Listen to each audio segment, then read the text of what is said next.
Hey everyone, welcome back to my new mini vlog. তো সামনে রোজা, তাই ভাবলাম যে রোজার আগে একটু বাইরে ঘুরে আসা যাক। তাই আমি, কবির, আমার বড় জায়ের মেয়ে আফরিন ও আর আমি মিলে আমাদের বাড়ি থেকে 5 মিনিট দূরে একটা রেস্টুরেন্ট আছে। রেস্টুরেন্টটা খুবই সুন্দর, যেহেতু সন্ধ্যাবেলায় গিয়েছিলাম, দেখতে পাচ্ছ কত সুন্দর।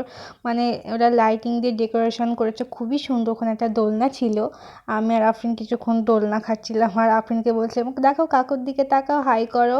আর ও এত পাকা মেয়ে, এত মিষ্টি না, পুরো আমাকে, আমি তো ওকে মাঝে মাঝে রসগোল্লা বলি। খুবই কিউট একটা মেয়ে, আমার কাছে বেশিরভাগ সময় থাকে। তোমাদের একটু কবির আর আফরিন কিছুক্ষণ, আপনি এত বিরক্ত করছিল, তো ওকে তো ধরাই খুব মুশকিল হচ্ছে, এদিক ছুটছিল ওদিক ছুটছিল।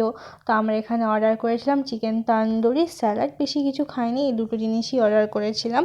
তো এখানকার খাবার দাবারটা খুব ভালো, আর এটা রেস্টুরেন্টটা খুব সুন্দর এখানে। তারপরে আমরা কিছুক্ষণ সময় ওখানে ছিলাম, প্রায় 1 ঘন্টা মতো ছিলাম। দেখো এখানে না ওরা গাঁদা ফুল লাগিয়েছে, ফুলগুলো এত সুন্দর লাগছে দেখতে, কি বলবো, মানে খুবই সুন্দর। আর আমরা যখন যাই তখন কেউ ছিল না, রেস্টুরেন্টটা ফাঁকা ছিল। তো আমরা কিছুক্ষণ বসার পর মানে আস্তে আস্তে মানুষ আসতে শুরু করে, আর ও ফাঁকা ছিল বলে খুব ছোটাছুটি করছিল, খেলছিল। তারপর আমরা খাওয়া দাওয়া কমপ্লিট করে বাড়ি চলে আসলাম। আর রাস্তার সামনেই ছিল একটা ঝর্ণা, তা আফরিন আর আমি ওখানে কিছুক্ষণ বসেছিলাম। তো আজকের ভিডিও এ পর্যন্ত। সকলে ভালো থেকো, সুস্থ থেকো, টাটা।